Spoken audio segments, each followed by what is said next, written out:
You're listening to Cinematic Adventures, proud member of the Misfit Faction Media Network. Good morning, Vietnam!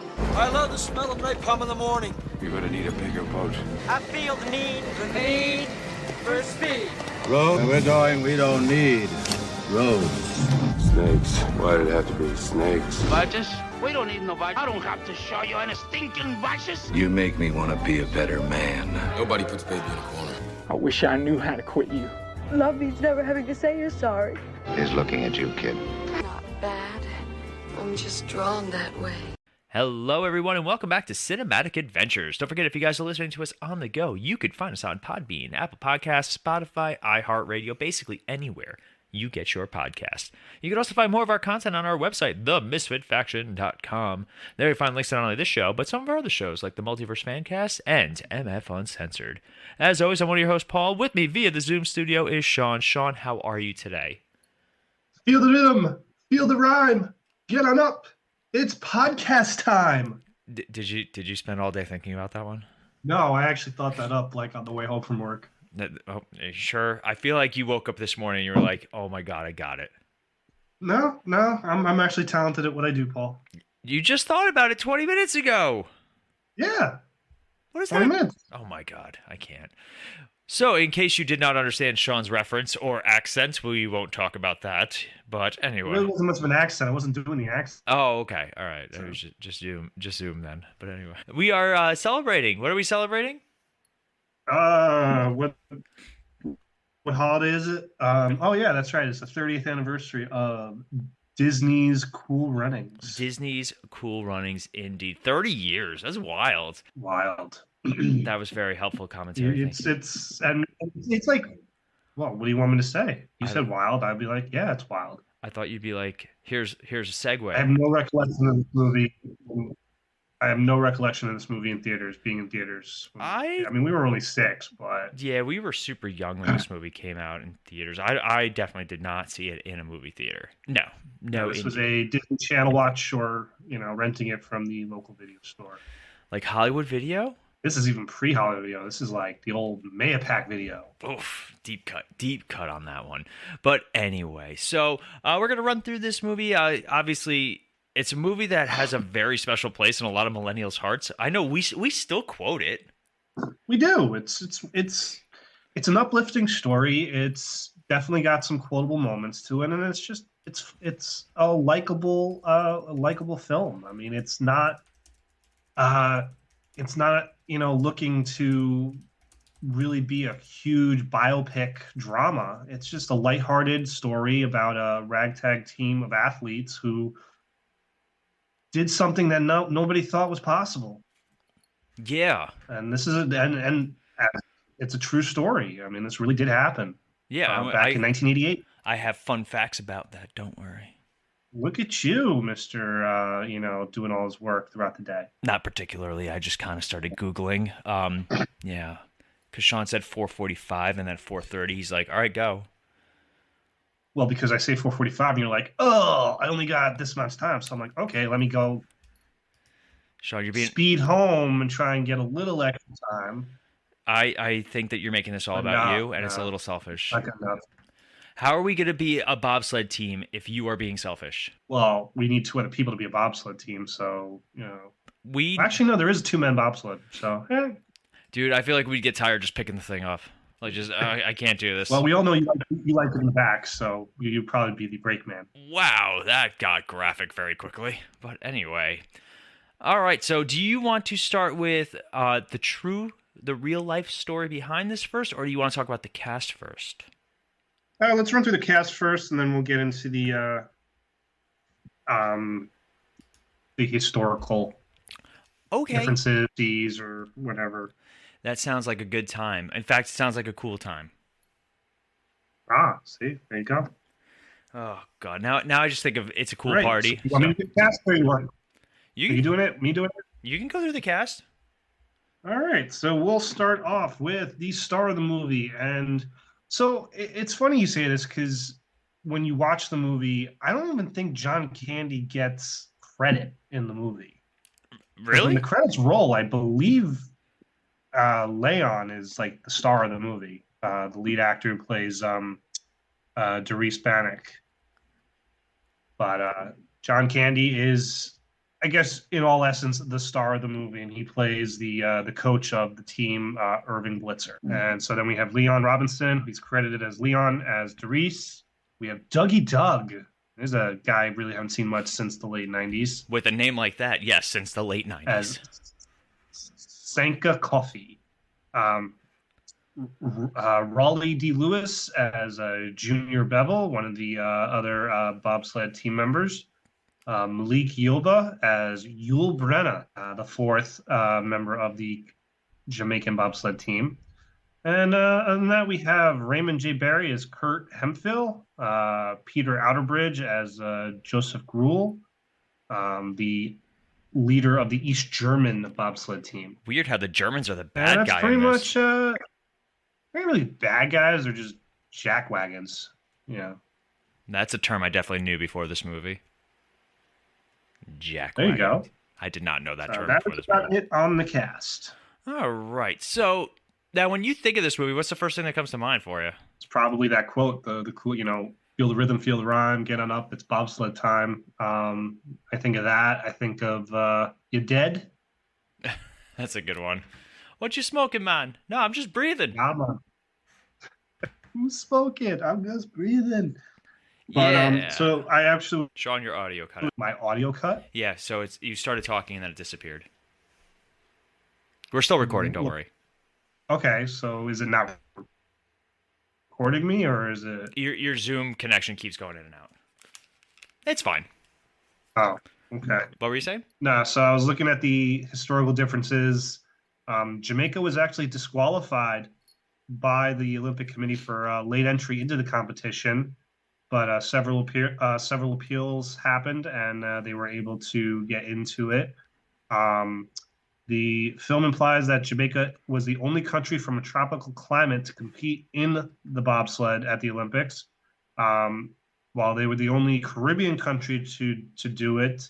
The Netherlands and two teams, Virgin Islands, competed in the two-man competition. And in the film, the team crashes due to mechanical and structural failures in the front of the bobsled, but in reality, the crash occurred due to driver inexperience, excess speed, and regressing the turn too high. They basically made it out in the movie to be a lot more like they Heroic.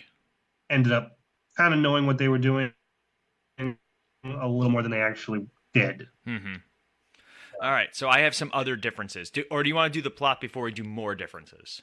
Oh, we can do the plot. Okay, and then I'm going to do my differences. My differences. All right, so the movie starts out in 1987. Great year. Creation of Paul and Sean separately, of course.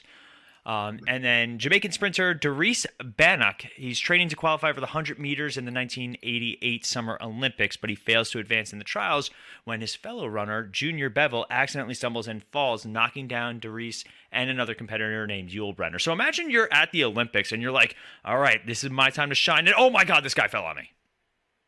Yeah, that is, I can't imagine that, because it's a 4-year gap. It's not like a couple months go by and you can redo this. It's, you literally have to wait 4 years for the trials to be able to compete in the next Olympics. It's crazy. And also, like, Olympians don't always, like, they don't make a lot of money from the actual Olympics, and they're spending a ton of money to do it. Like, being an Olympic athlete you need is not sponsorship. You need backing. You need a lot to get to the Olympics. That's why I like Blades of Glory, where it's all about figure skating and they're all super rich. Or the cutting edge. You ever see the Cutting Edge? No. The ice skating. It's basically, I guess, the spoof. Blades of Glory is spoofing that movie, but same deal. I love that movie, Blades of Glory. I will defend that movie to the death. Well, then it was a pleasure knowing you, because I don't know how you defend that movie. You actually enjoyed it when you first saw it. Yeah, and I've not watched it since. Well, then maybe you need to rewatch it. That's okay. During our holiday movie month, we'll rewatch Blades of Glory. It's a winter because it's winter. It's a winter wonderland. Why are we doing cool runnings in the first week of October for Halloween month? We can do whatever we want. It's our show. You agreed to it. You should have said something. I hate you. I know. That's why. There, I said something. So, Dries petitions for the race to be rerun, but the committee leader, Barrington Coolidge, denies the request, though he feels pity for Dries. He invites him to try again in 4 years or to try out for one of the only other two sports that Jamaica competes in, boxing and cycling. So that's wild, too. Like, it's like, hey, you could do this, but you could also try these. Yeah, these are the only other Olympic sports that we participate in. Yeah. So he sees a photograph in Coolidge's office, which shows Coolidge, or his late father, Ben, standing next to a fellow Olympic gold medalist. Coolidge identifies the man as a disgraced American bobsled champion, Irving Blitzer, who was disqualified for cheating in the 72 Winter Olympics and now works as a bookie close to Dries' home. So, all right, here's the guy that's going to save us. I got an idea. Let's call this disgraced cheating bookie. That's like getting Peloton lessons from Lance Armstrong. Ooh, well done. Thank you. That was that one I worked on. That one I had to really. Well done. I need to lay down. I need a cigarette. I don't even smoke. But anyway, so they end up. He realizes that he can enter the Winter Olympics in Calgary by forming a bobsled team because it's the only thing that they have that like they don't do. So he recruits his friend Sanka Coffey, a pushcart derby champion, because that's important stuff. So Dries and Sanka track down Blitzer, who at first refuses to help, but then reluctantly agrees to coach the team after learning that he's Ben's son. So, tug on the old heartstrings there. That's all you gotta do. Yeah, I like the line where he goes, how did you believe in my father? And he goes, your father was the fastest man I ever saw run. And I think he said he ran whatever race in 10 seconds. And Dries goes, well, I run it in 9.9, so I'm faster. Whoa. So shots fired. Pushes Blitzer into the, okay, we got something here. Let's do that. All right, I can get behind this.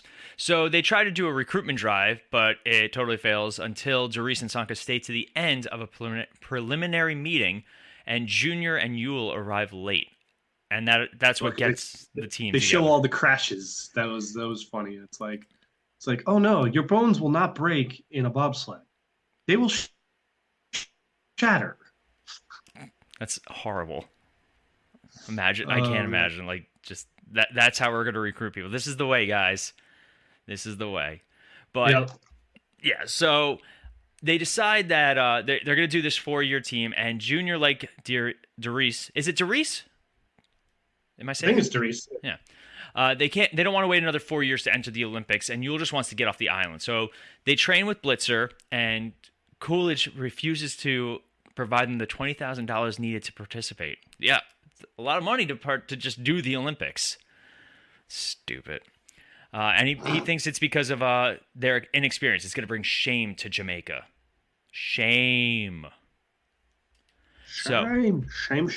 So they try and find other sponsors. They try and do all sorts of fundraising and stuff like that. They didn't try a car wash like in Dodgeball. We just got that one guy who keeps that one creepy guy who keeps paying Justin to wash his truck. That's a movie we got to do at some point.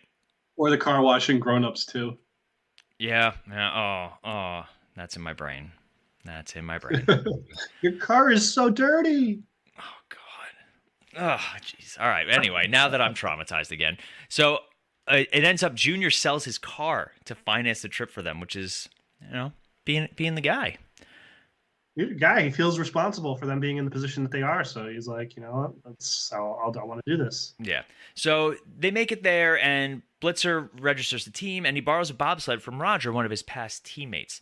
The Jamaicans struggle to adapt to the cold and the race conditions because obviously they're not used to cold or snow, which is hilarious. Don't they? They're practicing in the bathtub. Yeah. It's great when they arrive at the airport. Just like. It's like negative. It's like negative 10 degrees outside. Mm-hmm. It's can't even imagine. So eventually, though, they train, they work hard, and they start to get better. Dries begins to copy the techniques of the very efficient Swiss team, the Swiss. The East German team and their captain Joseph Gruel. That's just a villain name. He's the current bobsled world record holder. They heckle them during their tryouts. Like, they start messing with them because, of course. All right, who's a worse team? This team or Team Iceland from... Ooh. Well, I feel like you didn't didn't hate the players on Iceland. You hated the coach. Okay. All right. So I'll say the German team from Cool Runnings is worse. All right. Side note: who'd win in a fight, the Iceland team or the Warriors from the third movie? Well, that's tough. I That's a know. good one. They were both beaten by the Ducks. Well, the Ducks lost to them each once too. Well, yeah, but when it mattered, they lost. I would think the Iceland team would probably win because it's like technically a all-star team, really, when you think about it. But I would argue that Um, the Warriors played better against the Ducks because it was literally a 0-0 game until the winning score. Well, yeah, they were also older than the Ducks too, Yeah. which you don't know about the Iceland team. The Iceland team could have been older too. I'm not sure the age groups of. You would think they were all very similar age groups, but So back to this movie. no, that's a good one. I like that. I appreciate it. Thanks, bud. So after they constantly heckled them, eventually they all members of the team except for Doris get into a bar fight with the East Germans, and Doris ends up reprimanding the entire team. Which bar fight is better, this one or the Replacements bar fight? Such a good bar fight. I love a good bar fight. I do too. So after weeks of training, the team successfully qualifies for the finals, only to be disqualified by the Olympic Committee as retribution for Blitzer's prior cheating scandal. Imagine that. Yeah, I love this scene because again, when you think John Candy, you think comedy. He is a comedian at heart. But I think if he had been if he had not passed away, I think we would have seen him in a lot more dramatic type roles because I think he was very good. And really in this movie, he's not funny. Right. He's just kind of got that just that right attitude toward playing the character. He has a few moments where he makes jokes and he does his some funny stuff, but for the most part, he plays it serious. And I think this scene is the best where he like pretty much barges into the room of all the bobsled people, and he like chides them all. Mm-hmm. And he's like, if this is because of me, fine, banish me, take me out of the sport, don't let me ever come back, but don't take it out on these four guys. They've done nothing wrong. You've just all ridiculed them, and they've just shown you that they're worth being here. Mm-hmm. So I love that scene, and I think John Candy just hits it out of the park in that moment. Yeah, so they do get reinstated, and Junior finally stands up to his father. What is Yule like have him saying in the mirror? Oh, I am a lion, or something like that. Something like that, yeah. It's I such am a good myself, scene. I am a lion. Yeah, it's something like that. It's pretty good. I like that. The team's first day day on the two of them really become, because really like Yule hated him because obviously, he's the reason why he didn't make it to the Olympics. But the two of them become like a good little tandem friendship there. Yeah. Kind of like Doris and Sanka. So the team's first day on the track is a terrible disaster. They finish in last place. Sanka disapproves of how Doris is copying the Swiss team's methods and encourages the team to find their own style. They greatly improved, though, on the second day, finishing in 8th place. During their final race, one of the bobsled's blades detaches, causing it to flip over and crash. Determined to finish the race, the team picks up their bobsled and carry it across the finish line, earning the applause of the other teams and the spectators, including Junior's father, despite their loss. An epilogue explains that the team returned to Jamaica as heroes, then returned to the Winter Olympics 4 years later to participate as equals. Beautiful. Beautiful story. Well done. Thank you. Well done. Thank you. What finish do you think is better, the Jamaican bobsled team or Ricky Bobby racing John Gerard on foot at the end of Talladega Nights? Cool Runnings. I'm not going to lie, though. I will never not laugh at that scene. And even better when, like, the commentators are like, oh, it's totally illegal, and they're both disqualified. But what an inspiring story. Oh, God. You can't make it up. Like, you gotta. That's my second Will Ferrell reference. I'm sorry. I know you hate him. I don't hate him. Oh, my God. You guys all heard it here. Sean hates Will Ferrell. So apparently the crash footage in the movie is the real, like, when you see it on the TV, that's like the actual crash footage from the actual Olympics. Oh, interesting. Same VHS quality. Pretty much. Yeah. All right, so ready? I got some film versus reality facts. All right. All right, so let's start with The formation of the team. In the film, the team is formed in a somewhat serendipitous manner, including various individuals with different backgrounds, sprinters, pushcart drivers, etc. And Darius Bannock, a sprinter, forms a team after failing to qualify. In reality, the formation of the team was an idea conceived by two Americans, George Fitch and William Maloney, who were living in Jamaica at the time. And the original members of the team were primarily from the Jamaican army, and the recruitment process was much more organized and intentional. That makes me sad. So the whole backstory with the father running and all that really had nothing. I didn't know that. Okay. All right, there's more, and they're all going to make this movie less fun. Okay. The characters in the film, the characters and the backstories are fictional.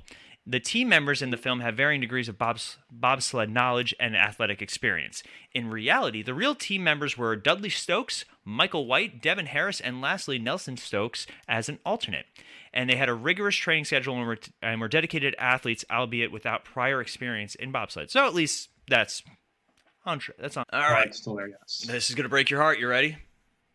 Oh, no, but go ahead. In the film, the character of Irv Blitzer, played by John Candy, is a disgraced former bobsled champion who seeks redemption by coaching the Jamaican team. His backstory involving cheating in the Olympics is a significant plot point. In reality, the team had several coaches, none of whom were disgraced former bobsledders. The first coach was Howard Siller, an American bobsled athlete. Siller did not have a scandalous past related to the sport and was genuinely invested in helping the team succeed. It's crazy how I didn't know that. That's great. I did not know that. Do you want me to keep going? Keep going. All right, you got more. Keep I going. have 3 more sections. You ready? Training and preparation. Right. In the film, the team is depicted as having minimal training on an actual bobsled track before the Olympics, improvising with a pushcart and facing numerous comedic obstacles. Their initial runs are shown to be disastrous due to their lack of experience. In reality, the team trained in Lake Placid, New York, and had a much more structured training program. They did face challenges due to being newcomers to the sport, but they were not as hapless as depicted in the film. All right, number 5, the actual Olympic events. In the film, in a climactic moment, the team crashes during their final run, but heroically carries the bobsled over the finish line, earning the respect from the other competitors and spectators. In reality, the crash did happen, but the portrayal of them carrying the sleigh over the line is a fabrication for dramatic effect. In reality, the team members walked away from the crash to some applause from onlookers. The true story of their Olympics experience is one of commendable effort, but not the emotional triumph dedicated in the film. Now, I knew that one. I knew that part was not real. It seemed a little too much with them walking it across the finish line. Yep, and here's the last one, the underdog spirit. In the film, the Jamaican team is depicted as being met with skepticism and mockery from other competitors and officials. In reality, that's going to be my new thing whenever we do somewhat biographical. In reality, and nobody can see me doing the hand thing. That's fine. I'm still going to do it. While there were surely doubters, many reports suggest that the team was warmly welcomed and even assisted by other countries. The international bobsled teams were supportive, and some even lent the Jamaicans equipment. Oh, see, but that doesn't play well in movies. You got to have conflict. Gotta have it. You gotta do it, man. You just gotta do it. Wow. So, I mean, in the long run, so from what you just read me, would that make an interesting movie to you? No. There you go. So it's still a very enjoyable movie. Real life does not sell papers. There's an old adage in the news. It's the thing that sells papers are sex, violence, and the weather. There you go. The truth does not sell newspapers. We all know it. For those of you guys who don't know what a newspaper is, we'll move on from that. It doesn't make the news, is basically. So let's talk about the actual characters, though. Who do you have a favorite character in this movie? I mean, you put a gun to my head, it's probably Sanka. He's like the comedic relief of the movie. He's just kind of like a big child. He really doesn't have any. When he's on the island, it's like, what does he do? Mm-hmm. Again, they don't really go into these characters' backstories. So let's be fair there. Like, I'm not expecting a huge character development here, but it just seems like he's a big kid. He's friends with all the little kids on the island. He's kind of like that. Seems to be like the class clown type character, but he was always the one that I liked the most. I think I always really liked Junior. I don't know what it was, but like a lot of these characters have some decent character development for this movie, because there's really in reality there's 5 main characters. Yeah. And they dedicate enough time to each of them. Like, obviously we find out a lot about John Candy in this, and like he changes but he also follows a lot of the tropes, right? He's the old reluctant mentor who doesn't want to get back in the game, but he's inspired to do so, and then he confronts his past and he becomes a better coach and mentor. Yeah. But even though I like Junior, Junior follows the tropes too. He's shy, he's sheltered. He's like Carlton in season 1 of The Fresh Prince of Bel-Air. Very good. Yeah, he did. He is. He very much is. And then he finds his inner voice, and he finds his strength, and he stands up to his dad, and he is a lion, and I am Junior, like all those things. And he's a character that took responsibility the entire movie. Like he started the movie. It's his fault. Well, yeah. I mean, we're there because of him. I mean, it's that he's the reason this all happens in the movie, not in real life. Yeah. So let's look at this movie also. So it came out October 1st, 1993 at time of recording, and release it is October 3rd. So we were almost there. We almost did it. Almost. 98 minutes long, so about an hour and a half. And on a budget of $17 million, it ran away with $154.9 million. Wow. Really? Well done. I did not know it was that big of a hit. I did not know that. That's a big jump. And this was a big. This was at a time when Disney was doing, it had a streak of these like sports themed movies. Obviously, you had the Mighty Ducks movie. I think this is '93, so only the first Mighty Ducks had come out before the sequel. You had Angels in the Outfield, I think, a year later. Big Green. Even though it's not sports, but Kid at King Arthur's Court has a baseball, motif to it, essence to it, and it was just a nice little streak of the movies that Disney was doing here with this with the athletic themed, sports themed, and then they would do it again in the early 2000s with like Miracle and Secretariat, and I think it was $1 Million Arm. So they've done these a couple times where they do these like kind of nice stories of athletic ability and stuff like that. Oh, the Dennis Quaid movie, The Rookie, that's another one. Where he's like the science teacher that ends up getting to the major leagues and pitching. So right, yeah, it's a lot of fun. A lot of movies. Yeah, this. Did you ever like? I never really liked The Big Green. I think I liked it at one point, and then I didn't like it, and then I think it's grown on me since. It's okay. It doesn't hit at all compared to it's trying to be Mighty Ducks on a soccer field. It just doesn't land as easily as the Mighty Ducks does. It's enjoyable. I mean, it has a few funny moments. It's got the kid from The Sandlot, and the kid who plays Alfalfa. Bug Hollow, that's right. It's not as memorable to me as any of the Ducks movies, Angels in the Outfield, or even this one. But it's I still think it's a solid watch. I do enjoy it for the most part. I'm trying to think some of the other like really good sports movies. Obviously, Mighty Ducks is probably top tier. Rookie of the Year, I always jump to too. Yeah, Rookie of the Year was good. I'm thinking there's another one, and I'm blanking on it. No, it's okay. It's not helpful at all. Yeah, I don't know what to tell you. I listed a bunch there, and I didn't get any comments for it. But hey. Angels in the Outfield.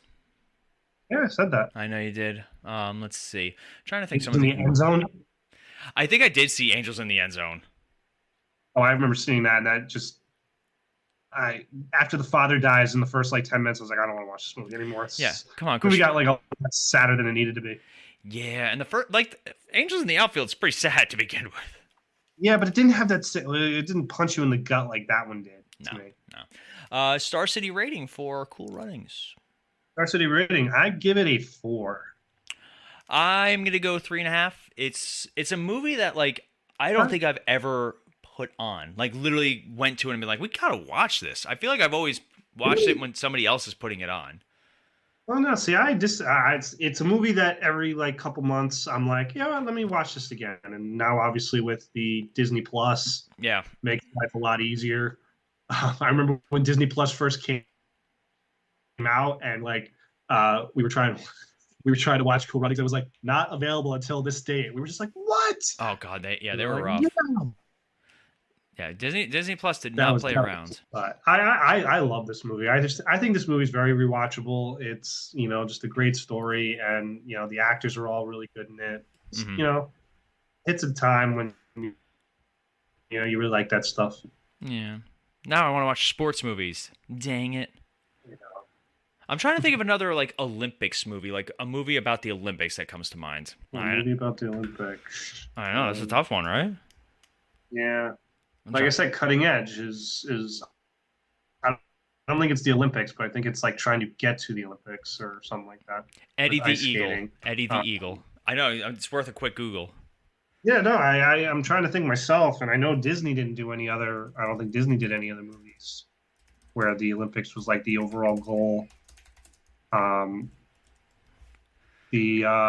was it? They did Secretariat. They did Miracle. Oh, Miracle. Miracle, yes, Miracle's a good one. The United States hockey team beating the Russians in 1980. I got one. I Tanya. Oh God, I thought. Yeah. Let's see. Yeah, it's a lot of like very obscure movies, like very indie type movies that do it. Yeah, it's upsetting. But anyway. All right, well, let's jump into Fan Feedback Friday then while we're here, because Google has not been our friend on this one. All right, this week, if you had to watch one movie or TV series for 1 week straight to win $1 million, what would it be? Sean, did you participate in this one? I did. All right. So my movie was Abbott and Costello Meet Frankenstein, and my TV show was MASH. Very nice. Star Wars for film, Supernatural for TV. I like that. The Shawshank Redemption for movies, and Yu Yu Hakusho for TV series from our friend Brendan. Let's see. We have The Nightmare Before Christmas and Forged in Fire or Suits. I like how everybody actually put like a movie and TV. I'm digging it. And Scrubs for TV and Lord of the Rings for movie. Mike. But thank you guys for participating. That was fun. I actually really enjoyed that one. We got some good answers. So if you guys are looking to get involved with Fan Feedback Friday, it's super easy. You go to our Facebook page every Friday from 8 a.m. Eastern Standard Time to 9 a.m. Eastern Standard Time. You can find our Fan Feedback Friday. You can also find us on all of our social media, Instagram, Twitter, TikTok, whatever it is. Just type in Cinematic Adventures or the Misfit Faction. Odds are you'll find some of our stuff. But this was a good episode. A cool episode, Sean. Very cool.